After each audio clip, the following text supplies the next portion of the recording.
¿Qué tal? ¿Cómo están? Bienvenidos a esta nueva edición, este nuevo capítulo de Encuentros del Futuro. En el contexto del Congreso Futuro 2019 hemos tenido la posibilidad de conversar con distintos exponentes, académicos, investigadores destacados a nivel mundial que nos permiten abordar algunos de los temas que plantea precisamente este Congreso del Futuro, bajo el paraguas, por cierto, de la pregunta principal: ¿qué especie queremos ser?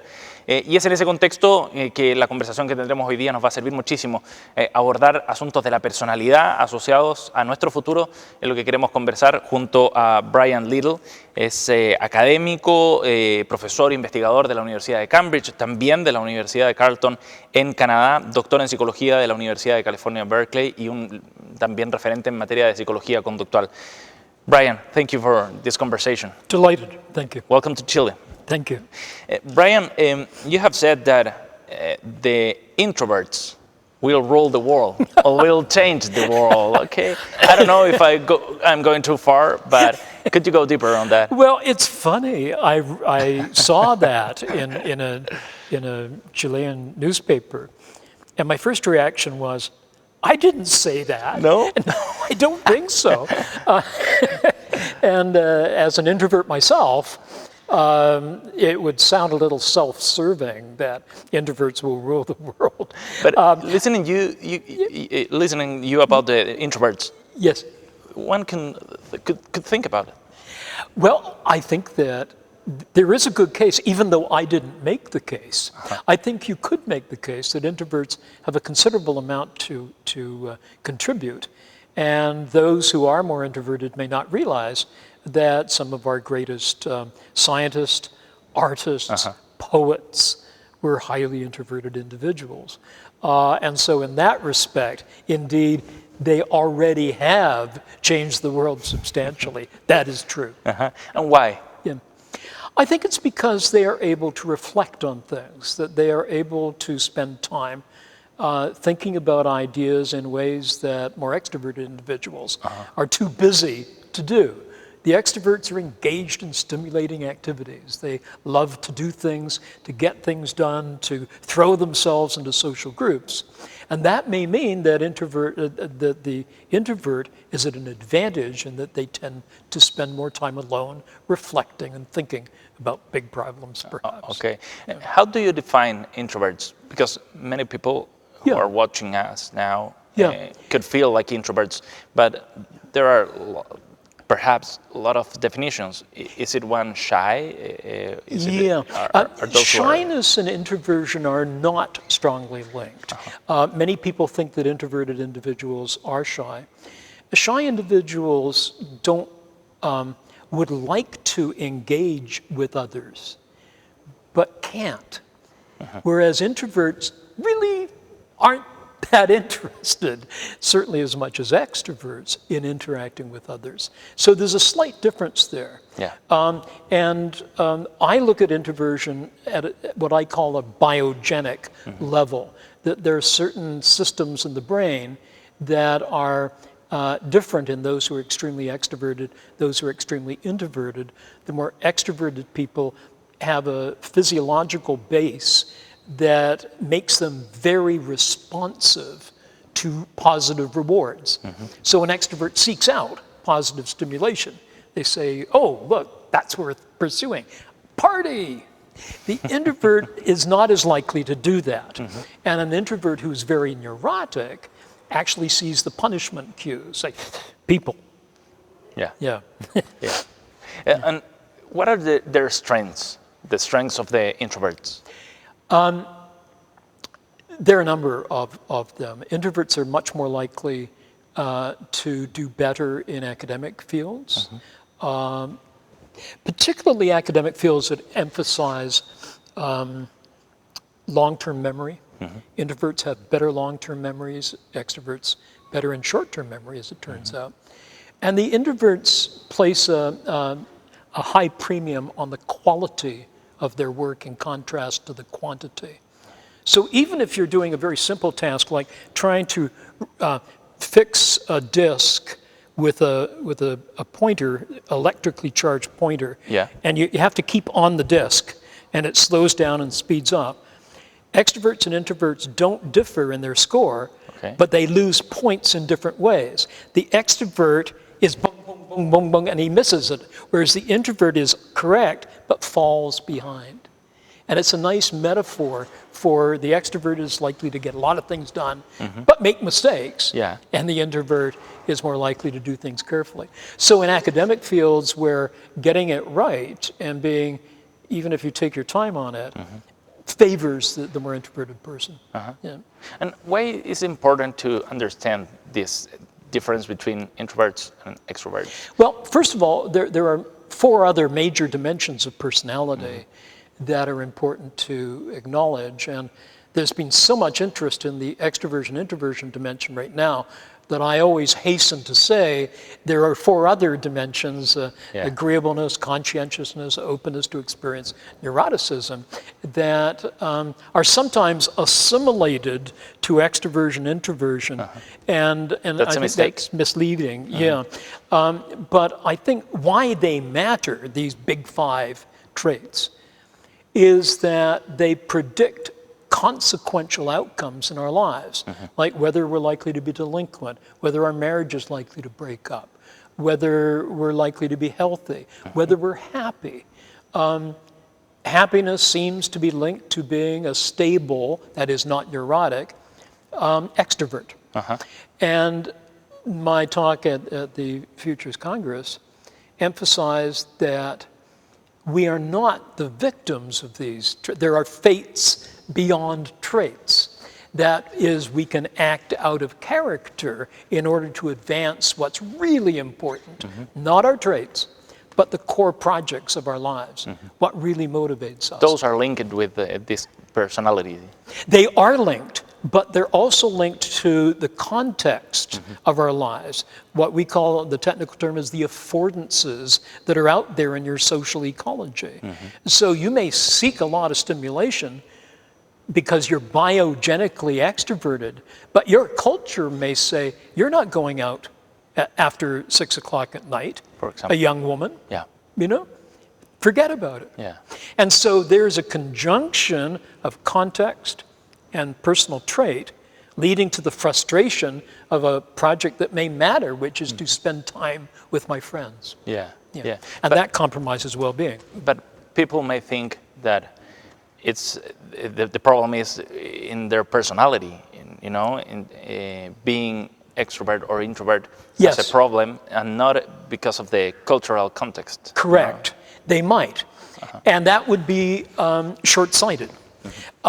It may be that they are so extreme on a dimension of personality that it is important for them to take account of what they're like so that they do not choose an occupation that is the very opposite of their strong personal orientation in another direction.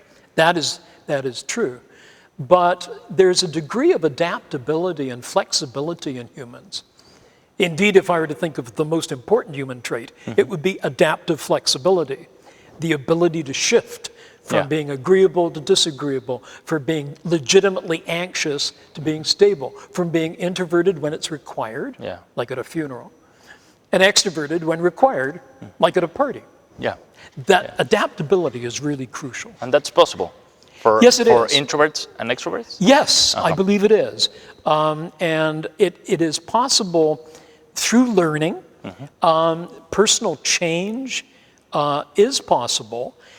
For some traits, it's not easy, but it is possible to see a human personality not as fixed, but only somewhat fixed. It is more, we have, the term we use is more degrees of freedom to shape our lives than putting you in a box as a type of person would allow. So I don't think we should put people in boxes saying you're an introvert or... but we tend to do. We do. And we do that from an evolutionary perspective. I think by typing people like that, we make a judgment as to whether they can be a friend or a foe, whether they're likely to be an ally with us. And this goes way back in our ancient species history, that we have to locate people to make a judgment as to whether we can trust them, whether they are likely to trust us. And those ancient perceptions are very much linked to the big 5 dimensions we're talking about today. Yeah. But these days, this kind of definition seems to be more urgent in terms of the amount of stimulus that we have around us. Yes.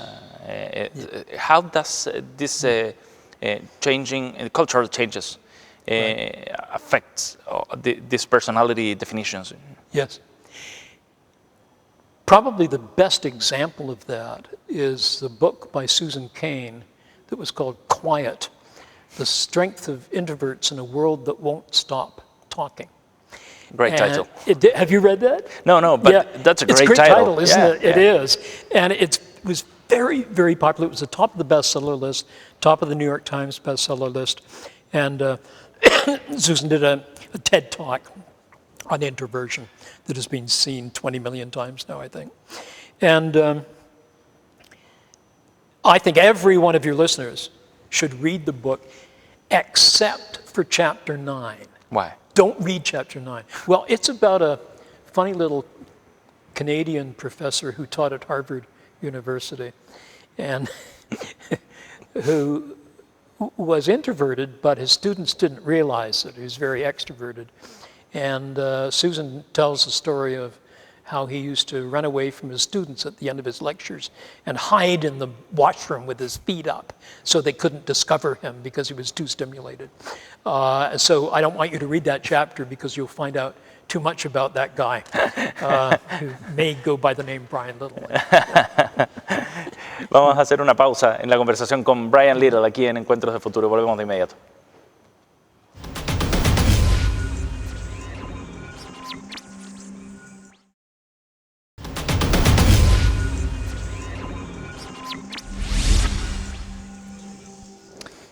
Estamos de vuelta ya aquí en Encuentros del Futuro, conversando en esta ocasión con el profesor y psicólogo conductual Brian Little, profesor de la Universidad de Cambridge. Brian, we were talking about the way introverts can develop and do their life in this world full of stimulus, Yes. And what's the role of social networks here? Facebook, Twitter, everyone must be there, and probably it doesn't fit with the introvert personality. It's a complex question. Social networks, in a way, are very helpful to introverts because it means they can control the pacing of it. So they get an instant message. They don't have to answer instantly. They can choose when to post something on Facebook. Unlike before social media, where you were bombarded by people face to face, this is now mediated, and it adds a little less direct stimulation. So in that respect, it's good for introverts. On the other hand, you find that they can become very concerned, particularly those who are also anxious introverts, about their social reputation and feel overloaded with too much information coming in. Even if it isn't that much compared to extroverts, information that's coming in, people who want to say something about an event, the introvert, you can almost see them go back like this. They want to just block that out. And in the past, that would have been okay, but now it's instant messaging. So what's up? Why aren't you responding? And so I empathize with that. But do you think that it's some kind of protected space for introverts? No? It can be, and there are all sorts of movements now to make literally spaces available for introverts, and not restrictively social media, but quiet places. In Susan Cain's book, she talks about the provision of quiet rooms in organizations, so that this is a room where you can go to just be quiet, meditate, and so on. And open offices where everybody's interacting with everybody else are not good workspaces for introverts. Many years ago, I recommended what was called a more flexible design, where you have a common area where everybody can gather, but towards the periphery are individual cubicles where you're on your own and nobody can see you. And that flexible, adaptable space is, I think, what we need everywhere. One of my pet peeves is loud music in restaurants, as an introvert. Yeah. And I would love, and apparently there are now, restaurants that advertise themselves as for introverts. They're quiet. Quiet space. The seats aren't too close together and so on. So I think there's a whole movement of individuals and groups who are catering to the needs of more introverted people. It sounds like a revolution, in terms of what's the tendency there. Well, in fact, as a result of Susan Cain's book, they created a movement called the Quiet Revolution. And if anyone is interested, they can Google Quiet Revolution, and it involves a whole series of connections with resources for introversion, how to deal with an introverted child, how to form relationships with individuals who are introverted, and so on. And this is great. I mean, I guess my concern is that I've talked about this for 40 years, I guess. And I found that increasingly now people are saying, enough of the introvert revolution. Us we extroverts do have something positive to do too. Probably, I think there's a counter-revolution that's occurring. And of course, I'm a big believer that we need all these traits. We need to have open people and more closed or conscientious ones to help them create audacious projects. Probably are complementary, Yeah, they are. And it gets complicated because in terms of personal relationships, people say opposites attract. Well, maybe they do for 45 minutes, but not much longer. Not for a long time. Not for a long time, no. And it's called assortative mating, and it means that like tends to do better in a relationship with a like. And also intelligence and background and personality. We are living in a very competitive world in almost every sphere of life. At work, with your neighbors, in your family, with your friends. How do introverts can move in that space? When competitiveness is a key, or seems to be a key to be, happy, successful? It's a very good question. Some of the other big 5 traits are really helpful here. By themselves, an introverted person, if you ignore the others, is going to have difficulties in coping with a highly competitive environment. If they are a highly agreeable introvert, and rather neurotic as well, then they are going to be, they're going to find conflictful situations very dispiriting and even take a psychological toll on them. But these 5 dimensions are independent dimensions, which means that you can be a disagreeable introvert, or you can be a highly open introvert, or you can be a very stable introvert who isn't bothered about the conflict. And so we need to take all those 5 traits and more, including the ability to flex between the extremes, into account before we can say, you're going to have trouble moving to New York, or you're going to have trouble in the competitive environment of Santiago today. We're more adaptable creatures than trait psychology would have us believe. I use a term, the social ecology of personality, that looks, as we were talking about earlier, looks at both these stable traits and these free traits that I call them, where we act out of character. The demographic and other stable contextual features of our lives, and the flexible contextual features, such as the room we make for ourselves, the buildings that we create our own personal stamp on. And all of those converge into the personal projects of our lives, which in turn influences our well-being. Brian, nowadays it seems that we are trying to be equals in terms of trends, you know. Right. Social networks often emphasize in that thing, you know. Right. Same haircut, same clothes, you know, Ties. because of trending topics, ties, everything, you know. But that's sometimes it can be confusing for everybody in terms of the search of our own personality. Yes. You know, in that context. Yeah. How do you see that? Yeah. Again, an intriguing line of departure here, because while there is a tendency for conformity to impress itself on us, there are individuals whose personalities run counter to that completely. And so the highly open to experience individual is often somebody who will, you know, dress differently or, you know, do something outrageous just to make noise. To impress. Yeah, there we go. I'm back to being conventional now. If I had a tie, I'd throw it over my shoulder. And so that dimension of personality alone suggests that some individuals are able to fly against that. I'm not so sure I would agree that we're more conventional now than we were, for example, when I was growing up in the 40s and 50s, where everybody, certainly most adults, behaved in almost identical ways. I'm talking about developed nations now, that they had the house looked the same, the car looked the same. There was a culture of conformity.